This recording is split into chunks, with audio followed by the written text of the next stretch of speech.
Ministerstvo zahraničních věcí České republiky je silně znepokojeno poslední vlnou násilí a střetů mezi izraelskými ozbrojenými silami a Palestinci. Ministerstvo zahraničních věcí České republiky přijalo s velkým znepokojením zprávy o další eskalaci násilí mezi Palestinci a Izraelci. Česká republika zaujímá k vývoji situace vyvážený přístup, který spočívá v odmítání jakékoliv formy násilí jako prostředku řešení politických sporů. V souvislosti s bombardováním iráckých vojenských radarových základen dne 16. února 2001 Ministerstvo zahraničních věcí poukazuje na to, že Česká republika není stoupencem vojenských a silových řešení a dává přednost řešením politickým. Jsme hluboce znepokojeni eskalací násilí v oblasti Tunesevci na území bývalé Jugoslávské republiky Makedonie. Ostře odsuzujeme útoky etnických albánských extrémistů, které vedly k obětem na životech a ohrožují stabilitu a bezpečnost makedonského státu. Ministerstvo zahraničních věcí České republiky sleduje s velkým znepokojením zprávy o pokračujícím porušování křehkého příměří mezi Izraelem a Palestinci, které bylo zjednáno v červnu tohoto roku. Ministerstvo zahraničních věcí České republiky důrazně odsuzuje poslední projevy násilí, které vyústily zabitím makedonských vojáků. Ministerstvo zahraničních věcí České republiky sleduje s velkým znepokojením zprávy o další eskalaci násilí a neustálém porušování křehkého příměří mezi Izraelem a Palestinci. Ministerstvo zahraničních věcí České republiky vyslovuje hlubokou soustrast občanům Spojených států amerických a odsuzuje nelidský, ničím neospravedlnitelný útok na americká města. Ministerstvo zahraničních věcí vyjadřuje uspokojení nad skutečností, že trend v hodnocení České republiky je jednoznačně pozitivní a je potvrzen v právě publikované letošní hodnotící zprávě. Ministerstvo zahraničních věcí České republiky odsuzuje a je rozhorčeno vlnou teroristických atentátů, jimž padlo za oběť desítky nevinných civilních obětí. Ministerstvo zahraničních věcí České republiky je vážně znepokojeno teroristickým aktem v Moskvě. Ministerstvo zahraničních věcí České republiky rozhodně odsuzuje nedávné teroristické útoky v Izraeli, jimichž oběťmi se jako mnohokrát předtím stalo nevinné civilní obyvatelstvo. Ministerstvo zahraničních věcí České republiky co nejrozhodnějším způsobem odsuzuje teroristické útoky, ke kterým došlo v noci 12. května v Rižátu. Ministr zahraničních věcí je šokován atentátem proti budově OSN v Bagdádu a vražedným útokem v Jeruzalémě, při kterém teroristé zabili desítky nevinných lidí, včetně pracovníků OSN, jejichž cílem bylo pomáhat obyvatelům Iráku. Ministra zahraničních věcí se velmi dotkla smrt švédské ministryně Anny Lindové. Ministerstvo zahraničních věcí České republiky vyjadřuje upřímnou soustrast rodinám amerických občanů, kteří zahynuli při dnešním teroristickém útoku na americký diplomatický konvoj v pásmu Gazy. Ministerstvo zahraničních věcí České republiky vyjadřuje politování nad akcí izraelské armády, při níž zahynulo 8 palestinských civilistů a dalších 1500 zůstalo bez přístřeší. Ministerstvo zahraničních věcí České republiky ostře odsuzuje bombové atentáty a vraždění spáchané v Istanbulu proti židovským a britským cílům. Ministerstvo zahraničních věcí České republiky je šokováno zprávami o dnešních teroristických útocích v šítských svatyních v Bagdádu a Karbala, které si vyžádaly životy více než stovky nevinných obětí. Ministerstvo zahraničních věcí České republiky je otřeseno zprávami o teroristických útocích v Madridu, které si vyžádaly desítky nevinných obětí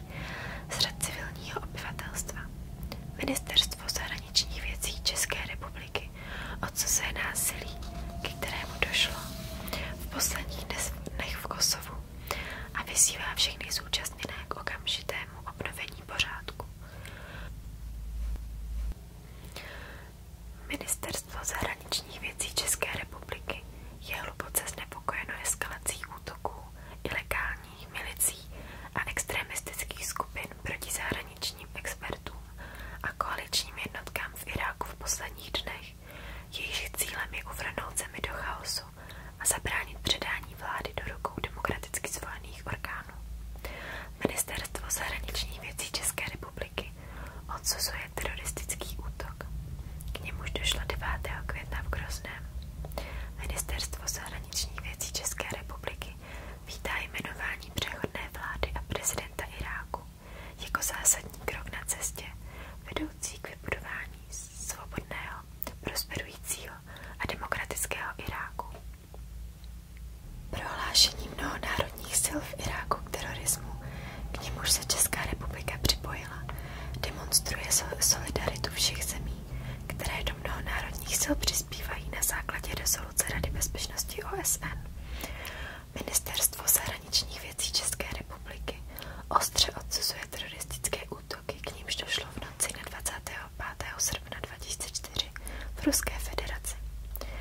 Ministerstvo zahraničních věcí České republiky odsuzuje teroristický útok proti australskému zastupitelskému úřadu, k němuž došlo dnes v dopoledních hodinách v Jakartě.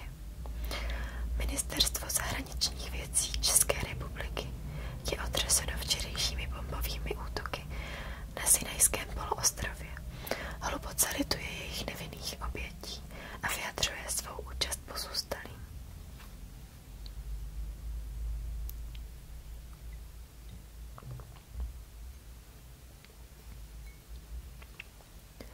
Ministerstvo zahraničních věcí České republiky odsuzuje včerejší bombový útok ve městě Multán, ležícím v provincii Pandžáb. Ministerstvo zahraničních věcí České republiky přijalo s pohnutím zprávu o úmrtí nejvyššího palestinského představitele Jasíra Arafata v souvislosti s teroristickým útokem proti konzulátu USA v saúdsko-arabské Džidě, při němž bylo zabito a zraněno několik lidí. Ministerstvo zahraničních věcí České republiky ostře odsuzuje pachatele tohoto zákeřného skutku. Ministerstvo zahraničních věcí České republiky odsuzuje bombový atentát, k němuž došlo v Bejrútu, hlavním městě Libanonu. Ministerstvo zahraničních věcí České republiky pozorně sleduje poslední vývoj v Libanonu. Ministerstvo zahraničních věcí České republiky rozhodně odsuzuje teroristické útoky, ke kterým došlo v centru Londýna dne 7. července 2005. Ministr zahraničních věcí je otřesen událostmi z egyptského letoviska Sharm el-Sheikh a vyjadřuje soustrast rodinám, jejichž blízcí se stali obětí vraždění teroristů. Ministerstvo zahraničních věcí České republiky vítá přijetí irácké ústavy referendem jako zásadní krok iráckého lidu na cestě k demokracii, stabilitě a prosperitě. Ministerstvo zahraničních věcí České republiky rozhodně odsuzuje středeční teroristické útoky v jordánském hlavním městě Amánu, které si vyžádaly životy desítek nevinných obětí.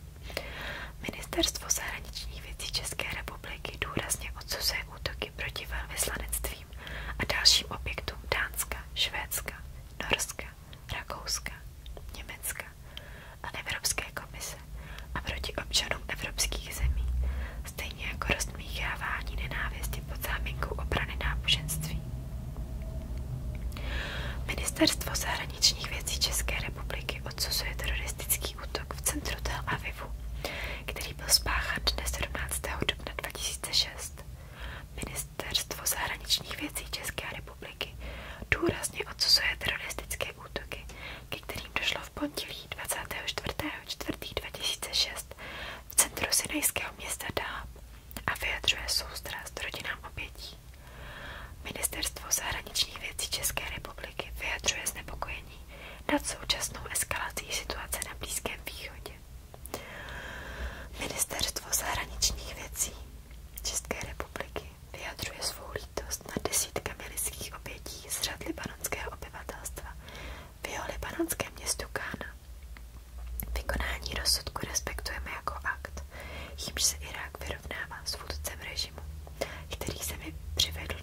nesmyslných válek a přinesl utrpení mnoha nevinným lidem, uvedl ministr zahraničních věcí České republiky.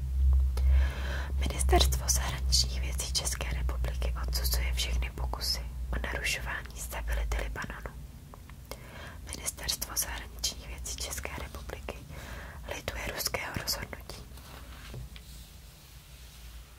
Jsme rozhorčeni teroristickým útokem v Rawalpindi proti bývalé pákistánské premiérce a předsedkyni Pákistánské lidové strany PPP Benazir Bhutové.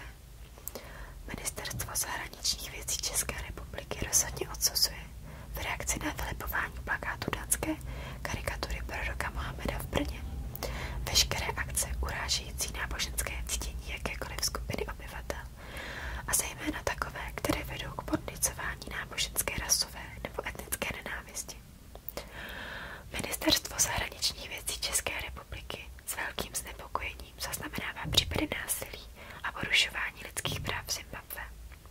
Ministerstvo zahraničních věcí České republiky odsuzuje pokus o vyřešení ústavní krize v Libanonu násilnou cestou. Ministerstvo zahraničních věcí České republiky vyjadřuje hluboké znepokojení nad zhoršením situace a propuknutím ozbrojených střetů v gruzínské Jižní Osetii.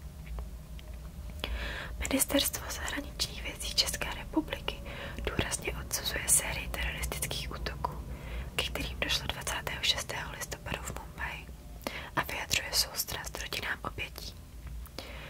Ministerstvo zahraničních věcí České republiky je hluboce znepokojeno vraždou renomované aktivistky ruské lidskoprávní organizace Memorial Natálii Eštěmirovové.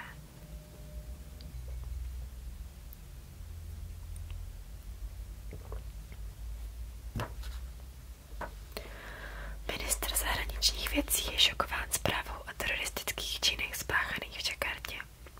Ministerstvo zahraničních věcí České republiky rozhodně odsuzuje sérii teroristických útoků, které 19. srpna 2009 v centru Bagdádu způsobily smrt a zranění mnoha lidí. V souvislosti s teroristickým útokem z 18. října 2009 v jihovýchodní iránské provincii Sistán Balúčistán Ministerstvo zahraničních věcí České republiky vyslovuje upřímnou soustrast všem rodinám, které při bombovém útoku ztratily své blízké. Ministerstvo zahraničních věcí České republiky ostře odsuzuje včerejší bombové teroristické útoky, které v iráckém hlavním městě Bagdádu zabily přes 100 lidí a několik stovek jich zranili. Ministerstvo zahraničních věcí České republiky ostře odsuzuje sérii teroristických útoků, ke kterým došlo v úterý ráno v iráckém hlavním městě Bagdádu a které si vyžádaly nejméně 127 obětí a 448 raněných. Ministerstvo zahraničních věcí České republiky odsuzuje politické procesy a popravy oponentů režimu v Iránu. Ministerstvo zahraničních věcí České republiky přijalo s rozhorčením zprávu o včerejším teroristickém útoku na armádní náborové centrum v Bagdádu. Ministerstvo zahraničí České republiky přijalo s rozhorčením zprávy o sebevražedném útoku v ruském Vladikavkazu. Vyhrocení násilí v Egyptě v posledních hodinách vyvolává v České republice velkou obavu o další vývoj v zemi, která má tak zásadní vliv na stabilitu a bezpečnost celé oblasti Blízkého východu. Vývoj v Libyi vyvolává v České republice velkou obavu o budoucnost této země, která je z mnoha hledisek velmi důležitá pro klidný vývoj a bezpečnost celé oblasti. Ministerstvo zahraničních věcí České republiky přijalo s hlubokým zármutkem zprávu o včerejším výbuchu ve stanici metra v centru běloruského hlavního města Minsku. Ministerstvo zahraničních věcí České republiky rozhodně odsuzuje násilí